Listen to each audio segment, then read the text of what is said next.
ఇటువంటి పరశురాముడు రామాయణ కాలం దగ్గరికి వచ్చేటప్పటికీ రామచంద్రమూర్తి సీతమ్మ తల్లిని కళ్యాణం చేసుకుని వెళ్ళిపోతుంటే ఎదురొచ్చి చేతిలో విష్ణు చాపం పట్టుకుని వచ్చాడు.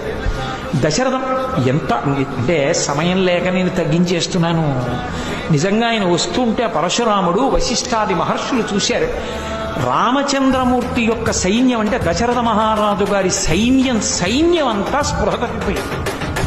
పరశురాముడు వస్తుంటే ఎందుకో తెలుసా అండి, ఆయన తపశక్తి అటువంటిది, ఆ తేజస్సు అటువంటిది.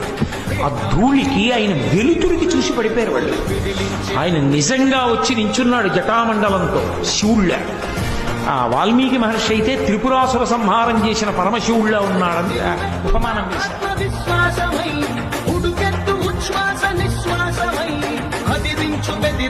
రక్కసుల నెదిరించు యముడల్లె కదిలాడురా.